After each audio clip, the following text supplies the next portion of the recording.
What's going on, everyone? You know me, it's Jaylee Shinobi. And in today's video, I wanted to give you 5 tips that's personally helped me improve from a mediocre player to a halfway decent player over my time on Apex Legends. And I'll have a secret tip at the end of the video if you make it that far. With that being said, I understand that regardless of who you are, there are always room for improvements. I'm a high platinum, low diamond player myself, only reaching about diamond 3 in season 6 and diamond 4 in the first split of season 9. And I still struggle with some of these tips. In the background is a game of Ranked where I finally grabbed my 3K badge with crypto, so I hope you enjoy that. And without wasting any more time, let's hop into the tips. Tip number 1, sensitivity and aiming. While it may seem fairly obvious that to deal damage, you have to hit your shots. It's not always that simple, especially in a game like Apex Legends, where the time to kill is generally higher than in other games like Call of Duty, for instance. Finding a sensitivity that works for you is one of the first steps that you could take in any first-person shooter game. Now, while you can, in quotes on can, copy your favorite streamer's ALC settings, that isn't necessarily recommended, though you can use their settings as a foundation and make necessary changes that feel comfortable for you. I'll be honest, I'm not Imperial Hal, I'm not Daltouche, and I'm not Nicewig. I don't consistently play Apex for 10 to 16 hours a day. Like lots of players out there, I'm a normal guy. I have a day job, and I get about 2 to 4 hours of playtime in the afternoons to play. So copying someone's settings one for one wouldn't be very beneficial. Now on the topic of aiming, once you do find a sensitivity that is comfortable for you, you'll need to practice aiming with that sensitivity. And while most PC players have aim trainers like Aim Labs, Kovacs, us console players don't have the luxury of custom aim training software. Other really popular YouTubers like Sweatband and Sultan D have amazing custom aim training courses that they use the in-game firing range to put your skills to the test. I'll put the links to their videos down in the description below. Tip number 2, positioning. Once you drop out of the dropship and get some loot, you'll eventually get your first fight. Your positioning in that fight could make or break the fight entirely. Now you've heard this from hundreds of other content creators, but get the high ground. That's obvious. But what I would add is that also be aware of your teammates' position. You have a mini-map that shows the location and the direction of the vision that your teammates have. Use that to your advantage when you're in a gunfight. So here's an example. Let's say it's a fair 3v3, you run up on a team, and the enemy Octane overextends to ego challenge. You crack his shield, he cracks yours. When he retreats, you want to push him to finish, but you can hear his teammates' footsteps very close by.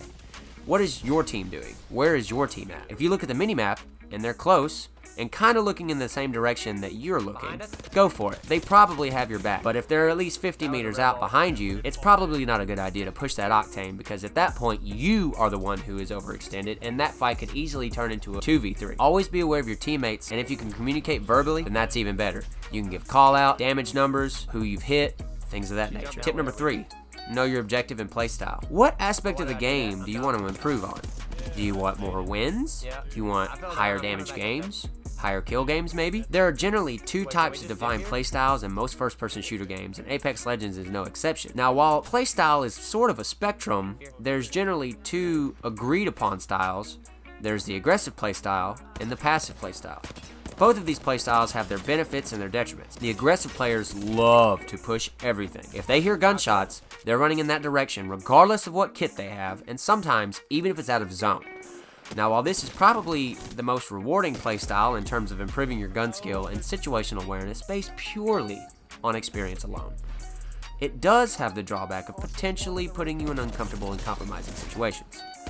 This is the preferred playstyle for many who want high kill and high damage games, though it does lower your chance of winning as you'll take on more gunfights over the course of the game and have a higher chance of getting third party. And we all know how that feels. The passive playstyle, on the other hand, won't net you quite as many kills or damage as the aggressive playstyle, but it does have the potential of netting you more wins in the long term. Now, while it can get you further into the end game, it doesn't necessarily guarantee you a win, because the aggressive players that have been pushing other teams the entire game will most likely have far better loot than you, in which case it may be a little tougher to win those late game fights purely due to the lack of ammo or heals or lower quality body shields. With that being said though, some of the best players that play the game know that there is a time and a place to be passive and a time and a place to be aggressive, and it's finding the perfect balance that will help you become a better player. Tip number 4. This is a quick and easy one, guys, and it's one that I struggle with too. We've got to stop looking at the ground while we're sprinting around the map. I know it's difficult because the majority of the loot is on the ground, but when you're running around the map looking for fights, you have to attempt to make a conscious decision to rest your reticle where you expect enemies to be. Keeping your reticle about chest high will ensure that you don't have to make too many adjustments before you start to fire your weapon, and it also means that you should be hitting about center mass of most legends. Tip number 5. Record your gameplay. When I say record your gameplay, I don't mean just record the good stuff. You should probably record the bad stuff too. As much as it sucks, it's a good thing. With current gen and previous gen consoles having access to the ability to capture gameplay in some shape, way, or form, there's really no reason that you shouldn't be watching your own footage. It's such an overlooked concept, but rewatching your own games can give you an insight on some things that you could have done that didn't come to you in the moment. Let's take the same example from before. The Octane pushes, you crack each other's shields, so you go into finish, and let's say you get the knock this time, but now you're low on health and you need to heal. So your initial reaction is to crank out a shield cell or a bat, but while you're holding it, his teammates come around the corner and fry you, and now it's a 2v3. Even though it sucks, if you record that, you may find out that you could have done something else had you looked at your ability bar. Maybe you're a Wraith main, maybe you're a Path main. You could have phased away, you could have grappled away to let your team push while you heal. Always be aware of the legend that you're playing and the abilities that they have at their disposal. Looking back on your gameplay often reveals that there may have been something else that you could have done in the moment to increase your odds of winning. But sometimes, we all know, the cards are stacked against you. And in that case, just head back to the lobby and ready up again. And if you made it this far into the video, I want to thank you very much for watching. I did say at the beginning of the video that I had a secret tip, and I do. So the secret tip is, you may not even realize that you're improving. With the way skill-based matchmaking works in Apex Legends and other modern first-person shooters, typically the better you perform in games, the harder the lobbies you get put in, as it matches you with higher skilled players, creating the illusion that perhaps you haven't improved as much as you thought. But I want to let you know that if you stay positive and consistent in your practice and training, you will improve. It's not a race, it's a marathon. Nobody becomes a pro overnight. It takes time, practice, and consistency. Because let's be honest, I'm not a pro either. But thank you for sticking with me this far. I hope you've enjoyed the video. If you did, leave a thumbs up, like, and subscribe. What are some tips that you have personally used to improve your performance in Apex Legends? Let me know down in the comment section below. Thank you so much for watching, guys. I'll see you in the next one. Peace.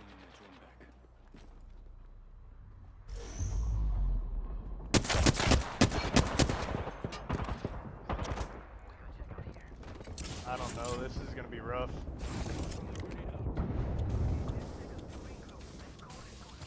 They're underneath us now? No, here.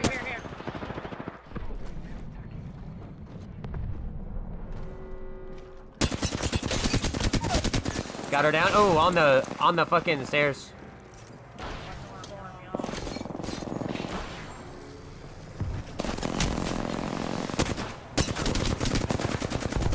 I actually had to reload. Got him. Damn it.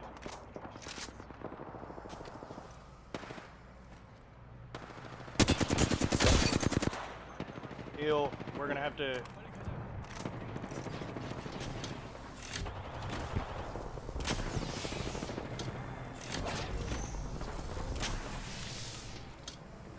Hey. Yeah. Push height. Where that? There's one there. Oh, he dropped. She missed. She didn't miss, or she didn't hit me anyway.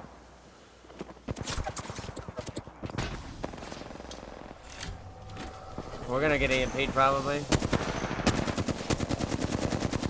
But we can't try that. I'm gonna wait to EMP, because if... Yeah. We're...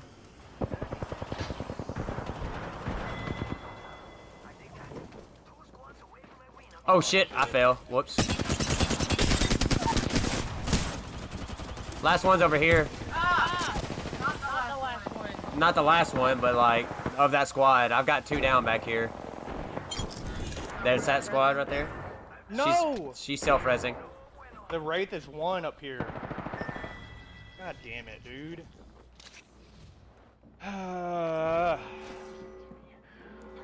Just, The Wraith is one, the other's... damn. Nope. That's close. Get a chance. Fuck. Fuck. That was bad. I didn't mean to fall. I know. That literally fucked everything, too. Because you heard the reds, we all look under. Yeah. It's just like, it happens. I was trying to like stand on the rail and look over the side, Yeah. but I ended up sliding off the fucking side. 3K, let's go!